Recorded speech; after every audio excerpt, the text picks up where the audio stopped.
Hello ladies and gentlemen, and welcome back to the channel. Welcome back to our Eastleigh save. Now it is down to the final day. Unfortunately, we weren't quite able to hold on to the playoff spot that we'd hoped, but we still can get there. We can technically jump up to 5th if everything goes our way. Not likely. Let's show you quickly how we got to this point. So obviously it was only a few games ago where we played QPR and won. Unfortunately, we lost to Nottingham Forest in the next game. Basically, I forgot to rest the boys, meaning that they all had to play 3 days later again. That led to the 3-1 loss. So not really the result we were hoping for. A 3-0 win against Millwall, though, was a fantastic result. We then lost 4-0 to Sheffield Wednesday. We went 1-0 down really early on, and so I went attacking because we needed the win, to be quite honest, to have a chance of really getting in there. Didn't matter if we lose. So I went for it. Unfortunately, we did end up losing. We have got Reading today, though. They're in 13th place. Obviously, like I say, we have got a couple of teams that we can go above. So we could go above QPR and West Ham, but we've also got competition in Huddersfield and Crystal Palace, who could still get that playoff spot as well. So looking at their schedule, let's take a quick look. So QPR have Blackburn. You can't quite see that, actually. But here it says Blackburn. I'm not going to go into the whole schedule thing. That would take freaking ages. West Ham, they've got Preston. So they've got 2 pretty easy games. I'm expecting them to win. Huddersfield has Fulham, who is, again, quite low down. And Palace has Sunderland. So, I mean, they're all games that every one of these teams should win. We just got to hope they don't, and we do. And we'll go from there. Arango has left us officially. He has gone now off to, is it Orlando, I think it was? Yeah, Orlando. That was the money we made for him, 2.6 million. So we've cashed in on him. He has left us now with the wages. So you can see transfer wise, we're still 20 grand over budget, but it's looking better and better each time. And so I'm kind of hoping if we can get into the playoffs today and by some miracle get promoted, it would be great because we're really out of money. Otherwise, we could be a little bit stuck with kind of where we're at with things because we're going to have to let go of some players otherwise, if not. We will put Garcia on the bench, I think, but this will probably be the team we go for, actually, which we've been suggested. I don't think there's any other reason why we would swap anyone out at this stage. Conway can come on and make an impact. So Okonkwo in goal, Ramsey at right back, Magoma, Sutherland will go right centre half, Nadolny, then Thomas Hill, Ben Elliott, Mark Tyne, Ortega, Stepe and Boniek up top. The top goal scorer, 27 goals this season. He's been very, very good for us. And then a bunch on the bench as well. It's a massive game. So we need to win. We need to see how we can do with regards to just doing our bit. If we win, it's kind of down to everyone else. As to if we get into the playoffs. I mean, we still would have loads to do if we get into the playoffs, but I mean, it's massive. Wouldn't help if they score early on. So please don't do that. But yeah, it's obviously there'd be loads to do still, but it would just give us so much hope and excitement going forward. Obviously, Huddersfield do have a slightly better goal difference than us, so if they match us, they will be the ones ahead of us. Although, hopefully, if we manage to get a couple of goals, we can kind of flip that goal difference on into our favour. 10 minutes in, we are looking the stronger side at the moment still, and hopefully that continues as we go on into the game deeper and deeper. Still not much else going on though in the games. West Ham have are 1-0 up, I should say, so that's a little bit concerning for us. I say concerning isn't surprise, but here we go. Boniek, can he turn and strike this one? The header off the bar from Stepe fell to Boniek, but now Mara is on the break for Reading after a fantastic clearance. Nadolny doing extremely well to get back and win that challenge to clear it again. No wonder there's lots of big clubs after him. Everton's after him now as well. So he might be a player that will probably leave at in the summer if we don't get that promotion that we really need. It's looking less and less likely with the likes of West Ham getting the win in at the moment. And QPR are winning 2-0 at Blackburn. So it's not looking too likely, but we still need a win. If we get a win, you never know what could happen. Anything can happen, that's for sure. Preston have caused us some issues before, so hopefully they can do us a favour and cause some problems against West Ham. But we still need to get a goal for us to get any chance of getting anywhere near the playoffs, really. We have already confirmed that we are in our highest position we've ever had, so that's quite exciting. There's no way for us to drop lower than what we did last season, so it's continued improvement. I mean, if we can improve on what we've done this season next year, if we don't get the playoffs, then I mean we will reach the playoffs effectively. I can't see why we wouldn't. Hopefully that we can hold on to some of the players we've got. Obviously the loan players will be going back, and it's unlikely we'll be able to get them back because of the wage budget issue we've got. But it's half time, 0-0. What do we do? Do we take Boniek off? I don't think we do. I think we leave him on for now. Maybe Mark Tyne could be the one to remove. But again, they're so influential. They could change at any moment and become on top form again. So we dropped down to 9th. West Ham have, in fact, looks like they've gone level. So we've got to go attacking. We've got to go all out for this. Preston have levelled it. Can we get a couple of points to go above West Ham, Crystal Palace and Huddersfield? That would be amazing. Come on, boys. We really, really need to push now. I mean, little is happening. Little is going on. I mean, 60 minutes in. Have we seen a highlight all game? We've seen one, I think. This isn't how we need to do it. Right, we need to make a change. What change do we make? Ortega to come off, Stefančić maybe to come on, or Callum Connolly, or what do we do? Think. Maybe we put Stepe in the middle. Ortega can come off. Conway can go on the left-hand side. So we've still got half an hour, so there's plenty of time. Conway coming on could really influence things. Boniek is looking not great up top, so we might swap him out at some stage for someone. But his Reading's forward ball into the box. It was a shot, a Okonkwo save, and it's out for a corner. This isn't what we need. We don't need them to have chances. We need chances. Villalba's ball in, finds the Forobo. It's a good save by Okonkwo, who's managed to keep that in his hands and looks for us to go forward again. We are so dominant in the game. Come on, we need to really create something. I don't know what else to do. I don't want to change things too much in the sense of tactics-wise, because we're so dominant. We are having those chances. Mark Tyne, you're going to have to come off. You've just not been good enough today.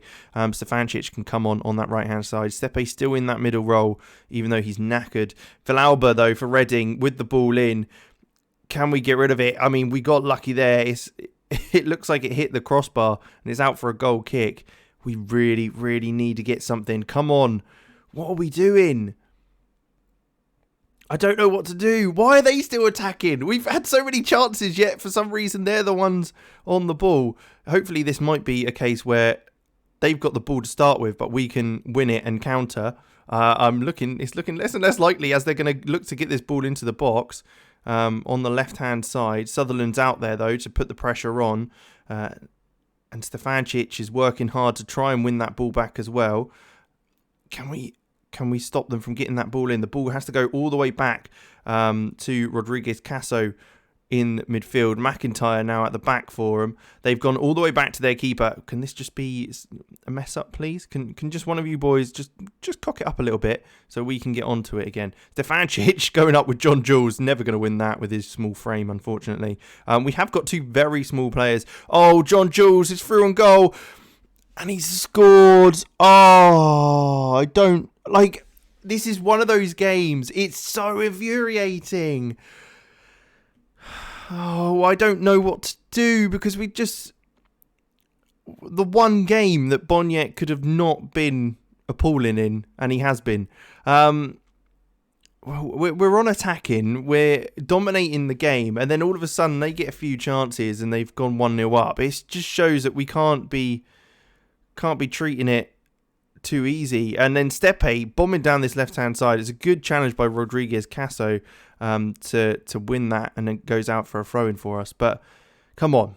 react to that. 10 minutes to go. Stepe back to Nadolny, who's ball in, finds possibly Hill, not quite as it's headed away. Stepe, though, nods it down to Conway, into Nadolny again.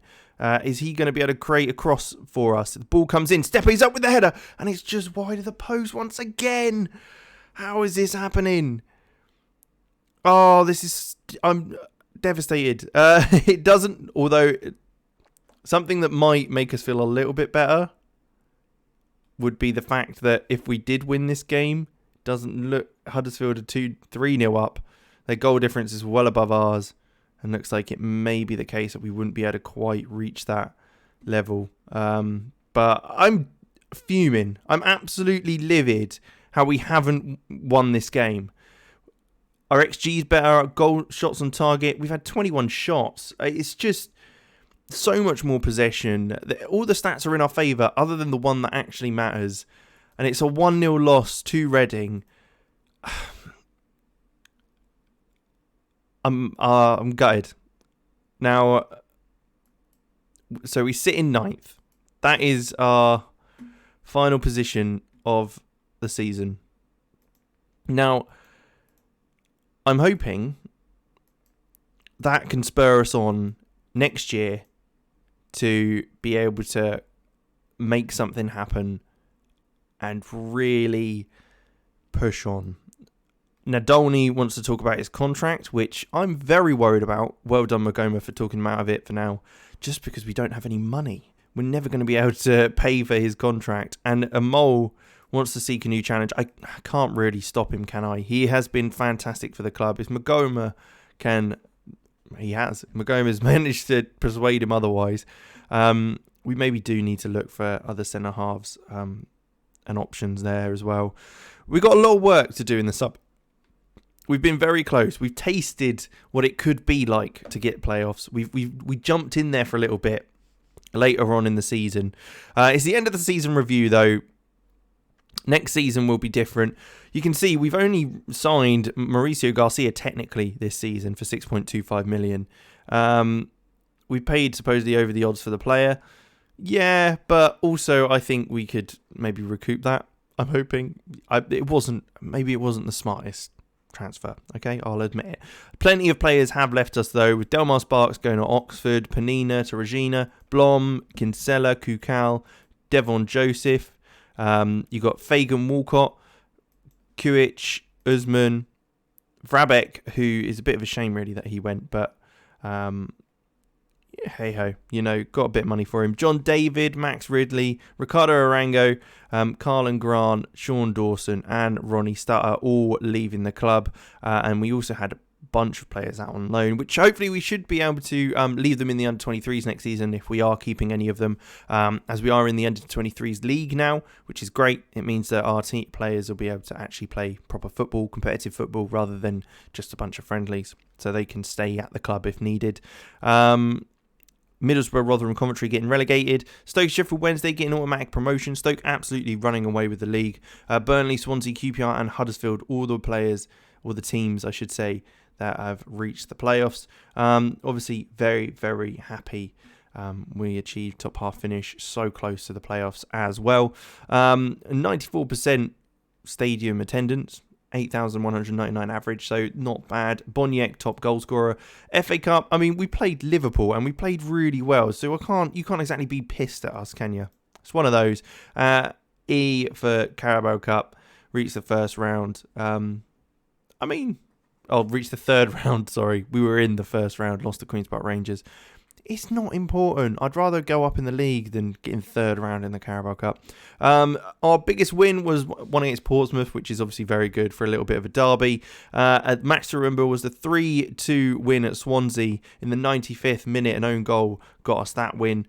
And then goal of the season goes to Hill for his strike against Peterborough. Finances-wise, though, we can see that we've lost money basically throughout this season. Not making as much as we did the year before. 340,000 worth of merchandise sales though, which is very, very good. And 4,067 shirts sold. Boniek being the main man with Elliot, Magoma, Hill and Nadolny in there as well. How we lined up though. This did end up being our formation. You had Ramsey, Nadolny, Sutherland and Magoma at the back with Okonkwo in goal. Hill and Elliott in the middle with a good partnership. Tyne, Stepe, Conway and Boniek. Obviously, Stepe and Tyne will likely be leaving us at the end of the season because of their loans finishing. We got Manager of the Month for December. We were very, very good. Christian Magoma got Fans Player of the Season.